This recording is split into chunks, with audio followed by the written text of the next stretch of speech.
Oh, I'm feeling low again. They said I owe to them. They don't want to let it go.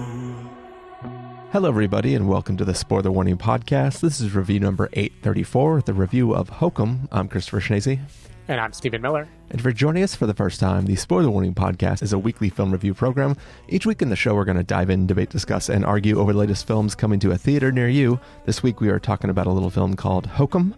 As we are recording to this, the Cannes Film Festival starts tomorrow. Stephen, you're going to be heading off later on this week to go join all the festivities over there. Are you excited to head over there again this year?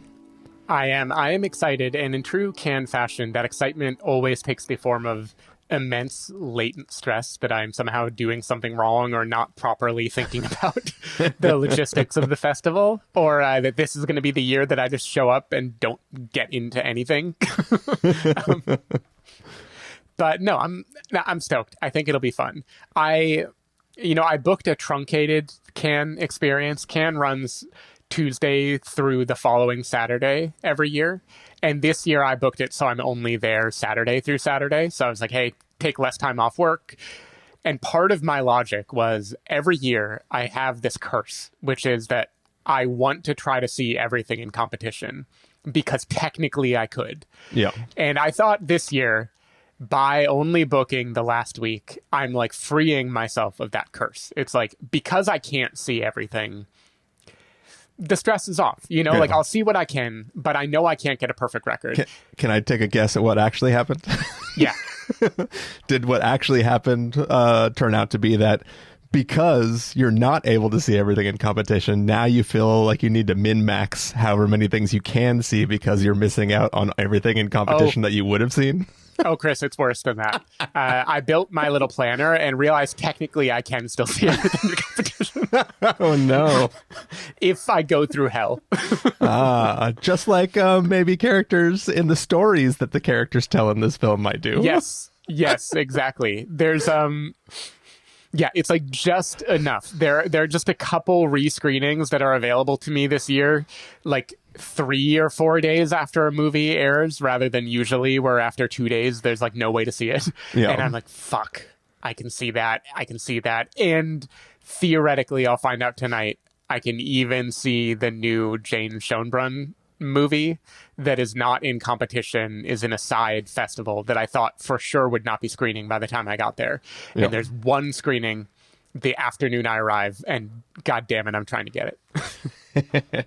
So outside of this crazy scheme you've concocted, in a world where you weren't doing that as your plan and you were just going to see as much things as you could normally in the normal, regular first run version of things, how many things would you have to fail to get into before you decided, fuck it, I'm doing all second run or not primary screenings? That is a great question. I mean, that almost happened to me last year. Okay. I feel like at least in the first half of last year, after a couple nights, I was like, I'm not getting into the premiere of these things. At least not the first week is when more people are there. So it's like even harder to get into stuff.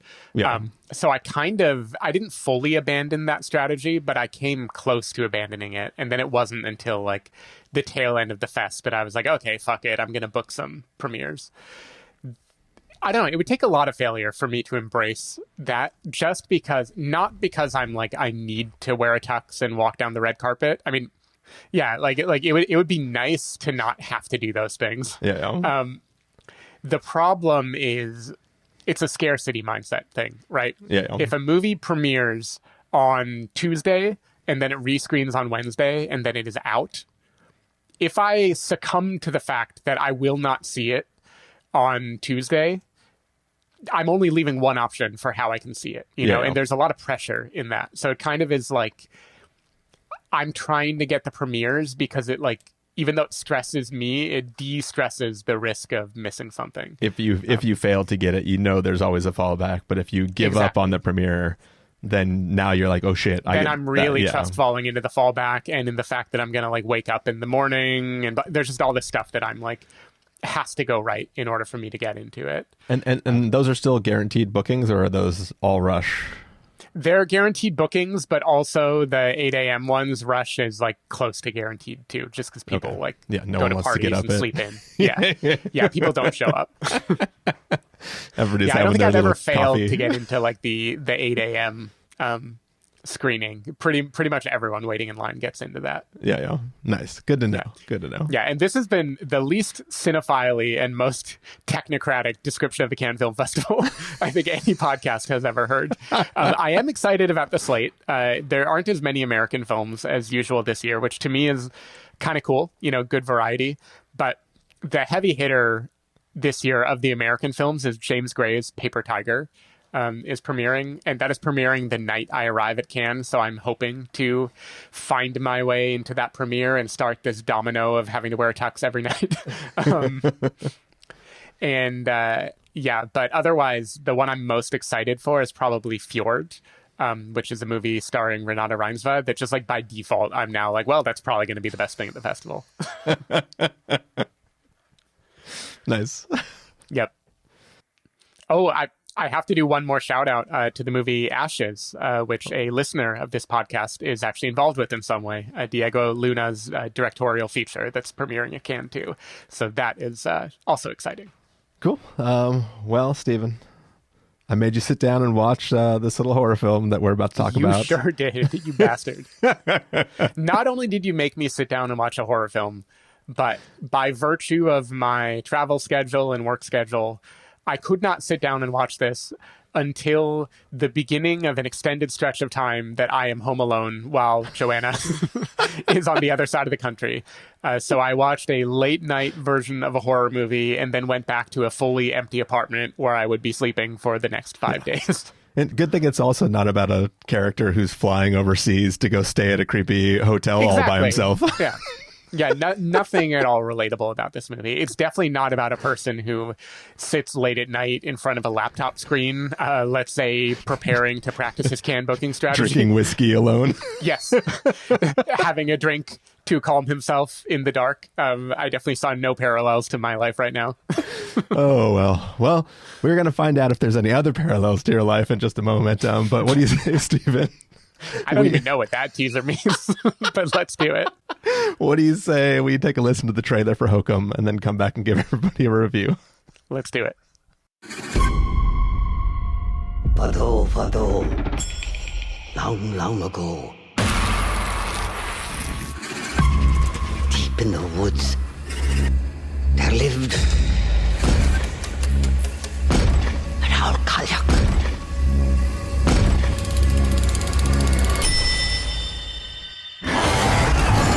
A witch. One of the members of staff is missing. What do you think happened to her? Go home. Well, you still look like your passport picture. Demons do exist. It's just people with closed minds. Can't see him.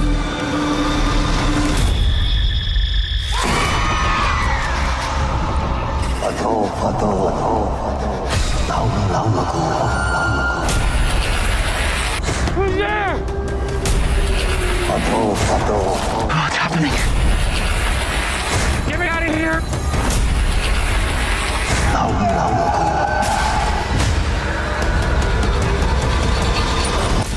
There lived a witch.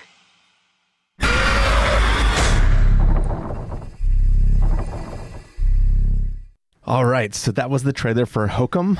So a writer visits an Irish inn to scatter his parents' ashes, unaware that the property is said to be haunted by a witch. Stephen Miller, what did you think of Hokum? See, I was trying to jump scare you because that is what this movie does over and over and over and fucking over. Okay, so Hokum, I mean, I don't need to relitigate for too long my history with horror. Suffice it to say, I am a scaredy cat. Over the years of doing this podcast, Christopher has gotten me to dip more and more into horror films. I feel like I give you like one or two quote elevated horrors a year and then another freebie of just whatever you want, you know, your Smile 2s, your what have yous, your Conjuring Part 3. Yeah. So over the years, I've gotten a bit more accustomed to the genre. But one thing that has always remained for me is I do not like jump scare heavy horror. It is my nightmare. It is the thing that like most freaks me out, is that like tension building, boom, tension building, boom. It is so. This movie, and I'll get into the quality of it, but just on a human level, was torture for me. Because I feel like what Damian McCarthy, the director, who has done a couple other horror films that seem to be fairly well regarded by people, it seems like his brand is very specifically that wind-up toy of I'm going to wind you up and wind you up and wind you up and then let it pop. And then I'm going to wind and wind and wind again and let it pop. It is more than many horror films I've seen in recent memory. This is very much that amusement park ride of just like heart palpitating, release, like over and over again. Which is interesting, like it is definitely a skill set being able to make that. And I see the craft at play in this movie in the sense of just how deftly he builds tension by refusing to linger for too long on the scary thing. There are definitely shades of, I'm about to name what I think we both agree is a better movie, shades of Hereditary in here, in like the vague figures in the background that contribute to the creepy sensation that you feel, and you don't fully know if you saw them or not each time, and that lack of knowing is kind of what builds the dread inside of you. He does that really, really well. And he does it in a way where he can be intentionally kind of goofy, right? Like, this is a movie starring Adam Scott, who has done dramatic things before, but I would say generally is more on the comedic side as an actor. And here he's given a lot of somewhat comedy, right? Like, he's playing a raging asshole, and there's a lot that is kind of funny and over the top about his character. And the folklore that this is playing with, it isn't filmed in such a way that is like dark and reverential. It is filmed in a way where it is like we are engaging with folklore, and it is goofy and wild, and we are engaging with like the wild, sprawling implausibility of it. So these are all things that should make it not scary. And yet, over and over and over again, he manages to just punch me in the face and punch me in the face. And it isn't until like very late in the movie that finally overexposure sets in, and I'm like no longer feeling the jump scare after jump scare of it. Now, do I think this is a great movie? Like, not really. I feel like the plot, it does what it needs to do as an avenue for giving us the creepy folklore that it wants to dabble in. There's an attempt to make it about trauma, like everyone does, that feels very kind of phoned in as far as I'm concerned. It's kind of a testament to the director that this works so well, even though when I actually chart the course of what the character goes through, it is not like a traditional arc that I can think of. It is kind of, it's hard for me to describe what is actually learned or accomplished. And I don't mean like there has to be a message. I more just mean this movie just like zigs and zags and zigs and zags until it's done. It is kind of tap dancing rather than presenting a like coherent thing. Yet it is fun, or it would be fun for someone who enjoys this kind of thing. For me, it was fucking torture. How did you feel about Hokum?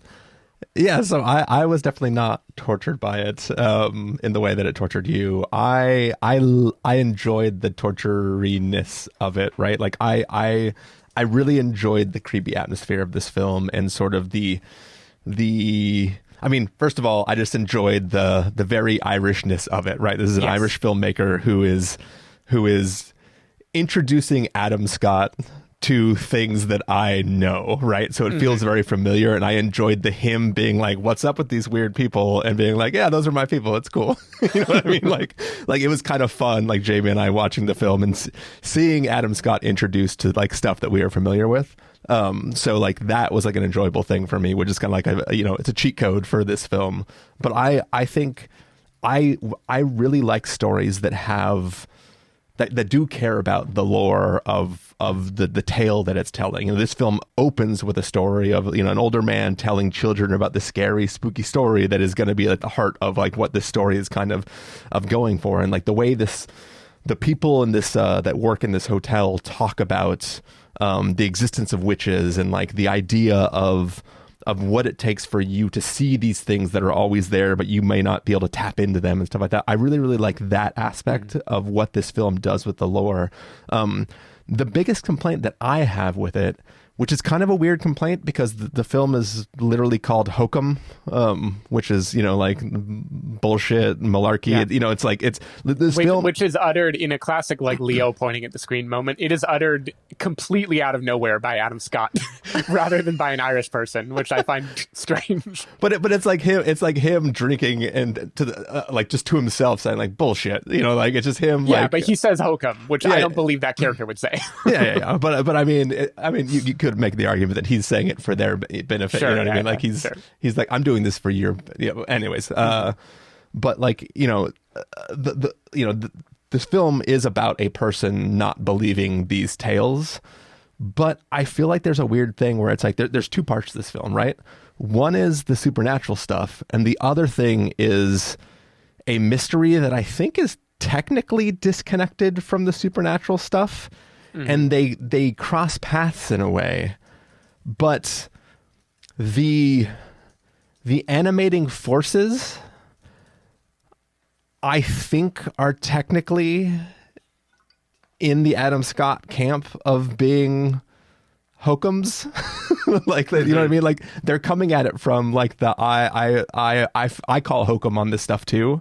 So it's like I'm not convinced that the animating forces that cross those two things even are doing things based on belief that anything is actually happening, which means that the two stories, though they intersect, could, like, you could remove one entire half of the plot from this film and the film wouldn't technically have to change at all. Yeah. Other than certain characters' motivations for what those characters are doing.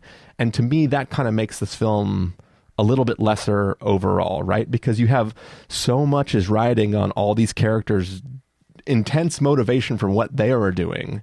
But I'm like, did this person do this thing because they think this thing is part of this? Or did they just do this coincidentally? And because their other actions later don't imply that they think that, you know, like there's. Yeah, I think it's coincidental, but the movie is, and it's hard to do without going into spoilers. The movie is strangely uncommitted to how important half of its imagery is. Yeah. Because like somebody could leave this movie and go, none of it actually happened, right? Like. You could leave the film and be like, oh, yeah. I mean, the movie's called Hokum. Right. Also, like, there's, you know, like somebody could make the argument that, like, nothing that anybody experienced in this film truly happened. That's not my argument. That's just an argument that you could theoretically make. The film technically allows for it. I don't think that's the spirit of what this film was trying to do, but it's technically allowing for that to be a take that you make, right? Right. I think that's literally going against the whole purpose of what the film's trying to do. But like in theory, it allows for that. It's trying to allow for that space, I guess, is the argument I'm trying to make. Is like, it wants to kind of let you try to take that stance. It's clunky. It's in its attempt to allow for that. Yeah. It doesn't make sense, or maybe it wants to pretend like it allows for that. But it's the whole point is that the character doesn't want to allow for that themselves. I don't know. So it's kind of like I enjoyed the ride of this film. I like what it's trying to do. I like the lore background. I kind of wish this film would have picked a real lore story and kind of rooted its story within like a real Irish folklore thing. I believe that this story, I tried to Google around for like, is this tale of the witch real? And like, I think it was like wholly created for this film. Maybe my Googling wasn't strong enough to find it. But, you know, I kind of wish it was like a tale that I'd heard of before. I'm like, oh yeah, that cool that they used that one. That would have been awesome. But all in all, I liked what it's trying to do. It doesn't quite rise to the level of like being something that I'm going to hold on to for a long time. But the ride there was really, really interesting. And I liked all of the side character. Well, most of the side characters. Yeah. In this film. It made for a really entertaining watch, and a significantly creepy experience when all the fun stuff is happening. So Yeah. I mean, I mostly agree. Like, I like the side characters too.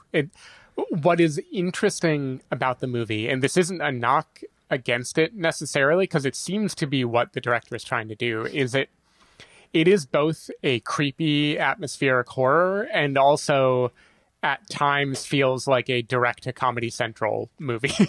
Like there are broad characters that we meet that are just purely funny, like side character. I'm not going to say purely funny, but they're heightened, like they're big personalities. Yeah. And even like I don't know how to explain it. Some of the film is like lit in a way that feels like I'm watching a comedy. Like it doesn't necessarily always scream I'm watching a horror movie. And it is like mashing this lightheartedness with the tension of horror in a way that I find, I don't know, it's confusing. It is clearly playing. It wants to play with you, and that's what it's doing. But I didn't always know how to handle it. It also seems very interested in imagery, and I don't exactly know what some of the imagery is meant to do. Like an example is there are bookends to this movie that are the novel that Adam Scott is trying to finish. The novel that will eventually potentially be a screenplay to a cheesy movie that may or may not be what we're watching, when the movie opens. That vaguely relates to the story that we see in terms of what maybe it means for characters and their desire to change or be better. But the imagery it plays with, in my opinion, is probably not an opinion, it's probably obvious, is like Isaac, like Abraham and Isaac and the goat. And like that appears in the movie too, of like the idea of goats. And yet I don't actually see any one-to-one of sacrifices or tribute. Like I can't tell if it's just there to be like aren't we having fun by being biblical, or is there an Irishness to it that I'm not picking up on? Yeah, I don't think it was explicitly supposed to be biblical. Like even not to spoil the movie, but even the final shot, like what happens to those two characters and then what is revealed by panning over. Yeah. Yeah, I don't know. Mm-hmm. I don't know. I was like, this feels like it must be intentional, or I'm just thinking too hard about it. But if it is intentional, I don't know that there's a layer beneath it that actually justifies it. But even in that context, he is writing a story, right, that he wanted to be bleak, and he's choosing to make it not bleak based on an experience. But that it's not like is he sacrificing his bleak ending to give people salvation? Like I don't know. There's no metaphor there. Yeah, that's the thing. And there also is look, I like Adam Scott. I like watching him in things. Obviously, I like Severance. I don't know that I think he totally works in this movie. Like he needs to sell at the beginning of this movie being the most raging asshole on the planet. The most. You don't think he's successful at that? I don't think he sells being motivated in his assholery. I think he seems like a cartoon character to me. Maybe it's just that there's like an affability to Adam Scott, the person, that I can't not see when I'm watching him. So then when he's suddenly an asshole, I'm like, what are you doing, man? I think that's why the butler character exists. Because like he can be like an asshole to just like random people, but when like that little man is just like trying to talk to him and he just goes out of his way to be like, yeah, he's like an asshole normally, and when he just perfectly like eviscerates that guy emotionally, it's like you're like, that was just beyond.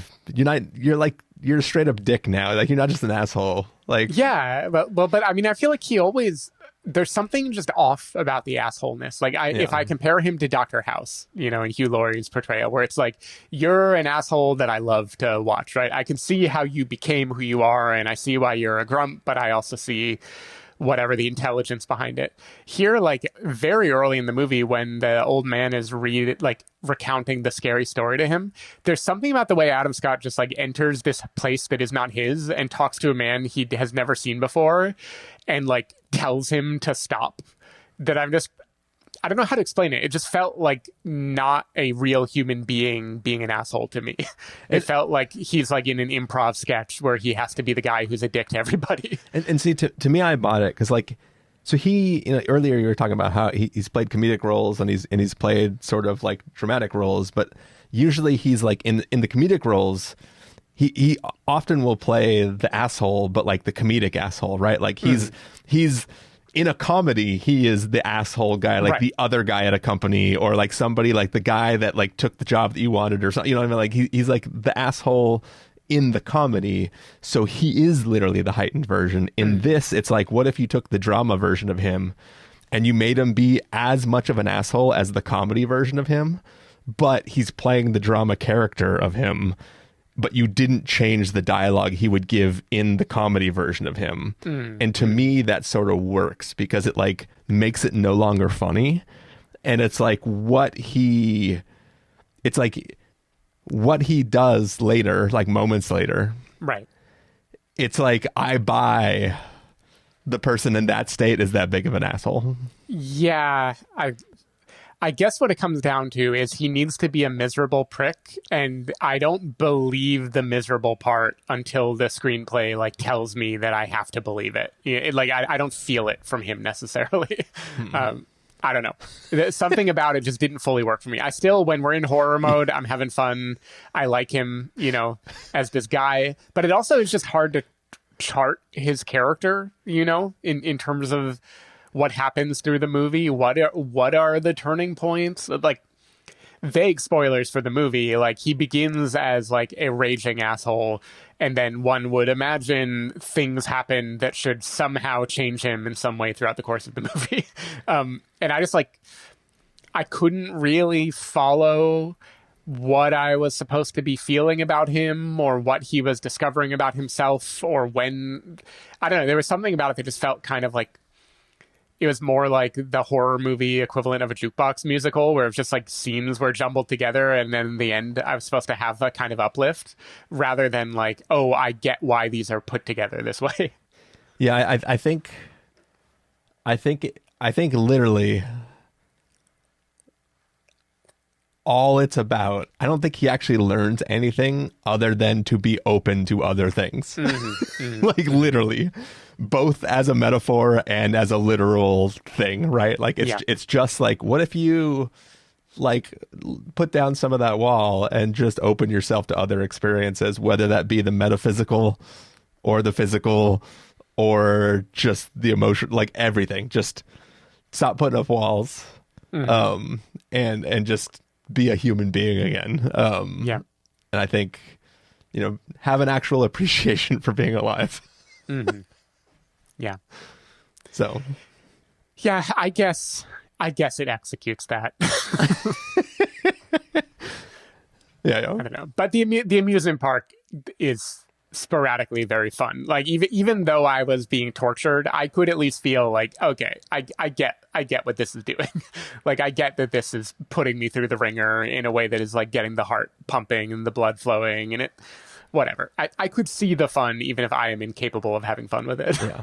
Let me ask you one question, Stephen. If you had a hotel, would you have a dumbwaiter that only is accessible from one room?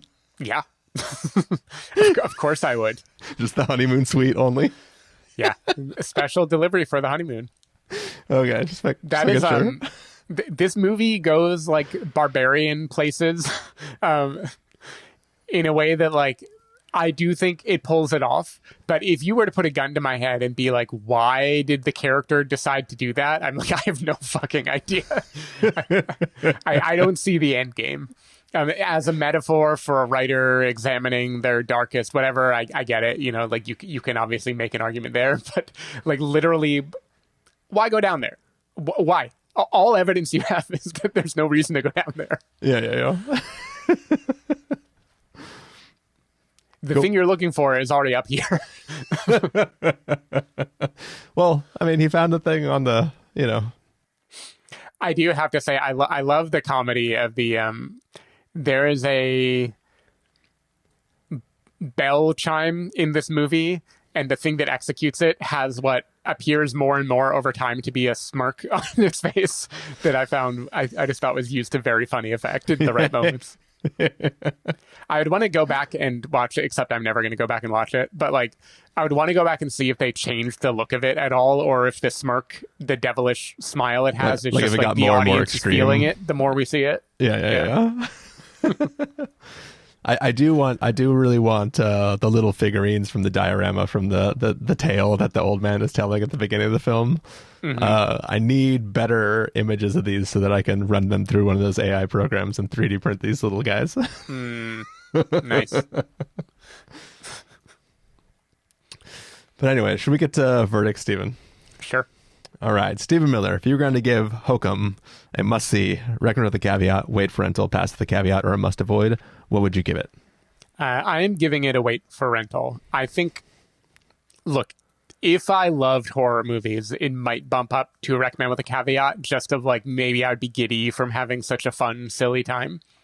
But because I don't love the jump scare side of horror, I wasn't uplifted by that. And watching it, I feel like the director is impressive in his ability to maintain this kind of creepy tension, the whole way through.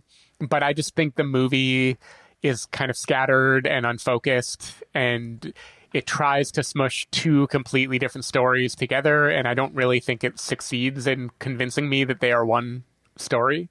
And I found the tone, even though I think it's partly the director is having fun seeing how goofy he can make it and still also make it creepy, sometimes I found the tone confusing in like just how goofy it was. So I don't know. It didn't totally work for me, but it is a fine, fun, silly time. And maybe if you love this sort of thing, you would like it more. Like I like the Smile movies more than this. And I don't like that kind of movie, but like, I feel like that executed on a thing coherently. And this is more like a director in a playground and being like, look, you want to ride the swing? You want to go down the slide again? And I'm like, yeah, sure. Fine. I'll go down the slide, but I don't really know where I'm headed. The slide or the dumbwaiter? Because if it's the dumbwaiter, you're headed to the basement. Yeah, I'm not going to try to argue that all your complaints are strengths, because I don't think they're actually strengths in this film. I do think the film has a lot of good ideas, a lot of fun stuff that it's doing. I actually like Adam Scott's performance in the film. The mix mash of tones, I think is kind of fun. It's kind of like a film that like makes you cry and then makes you laugh, and then like you're holding back the tears, but then it makes you laugh, and that just makes you cry more. Like it's kind of like that. Like the creepiness and then the funniness kind of makes you get more creeped out when it goes away from the funny and goes back to the creepy. So all in all, it's going to be a recommend with a caveat for me. The caveat is everything that Steven said. Like it is two different things that seem disconnected, that cross paths but don't actually connect to each other. You could remove the motivating subplot of all the characters and keep just the events that took place. And this film still works as it does. You just would be like, I don't know why the characters did anything they did, but the movie was kind of cool, which is kind of a sad thing to say for the way the plot moves forward. But I like the lore of the film. I like what it's doing. The little hotel they're staying at is creepy. I like most of the side characters. I enjoyed it. I have to put a big disclaimer that I'm reviewing this, though I didn't see all of it, because there was an entire sequence taking place in the upstairs room that I watched like through my eyes, because I knew how many jump scares there were going to be, and I just had to dampen it a little bit. A long, painfully long sequence involving a witch. Or maybe it didn't involve a witch, Stephen. We don't really know. We don't know. Depending on how you interpret. Yeah, sure. If you want to interpret the film incorrectly. But But yeah, that is going to be a review of Hokum. Stephen Miller, people want to find you throughout the week. Where can they do that? People can find me at Blue Sky at sdavidmiller or sdavidmiller.com or presumably at decodingeverything.com while I'm at Cannes, though given my schedule, we'll see how many dispatches I actually write while I'm there. Maybe you'll just get a long one after I come back. We'll see. People can find me at ChristopherInRealLife.com or ChristopherIRL on a number of social platforms. You can find the podcast over at thespoilerwarning.com where you can get a bunch of the back episodes of the show. If you want to subscribe to the show, you can do so on Overcast, YouTube, Apple Podcasts, or wherever podcasts are found. If you want to know when the episodes go live, you can follow us at twitter.com/spoilerwarning, facebook.com/thespoilerwarning, or instagram.com/thespoilerwarning. If you want to get a hold of us directly, you can send an email to fans@thespoilerwarning.com, or you can use the contact form on our site. Music for this episode will come from a track selected from artlist.io, so hopefully you're enjoying that. We are done for this week. Steven's going to fly off to Cannes. I am going to hang out here in the States and then fly off to a work trip. We're both going to be back sometime after that. We'll talk Cannes stuff. I don't know if I'll make him watch Obsession when he gets back from Cannes. Just to ride this high. No, I actually do have to watch it. I've heard so much good buzz about it. Yeah. It seems like something I have to see. I had it on the short list for TIFF when we were there, but it didn't make the cut. Well, you will be proven right. It seems like in terms of wanting to see it, because it sounds like it is getting very good word of mouth. Well, I'll be watching it there while you're seeing all your stuff, or I'll be watching it here while you're seeing all your stuff in Cannes. So, technically, you have time to watch it before you leave. I think you can see it on Thursday. Or I think that is the kind of horror movie that would have scared me 5 years ago, but won't scare me now. Like, I think I can swallow that kind of movie now, where I'm like, oh, it's a metaphor. Smash cut. Furious text. Why did you make me watch this? Right. Why did you do that to me? All right. Thank you, everybody, for listening, and we will see you in a few weeks. Bye. Bye.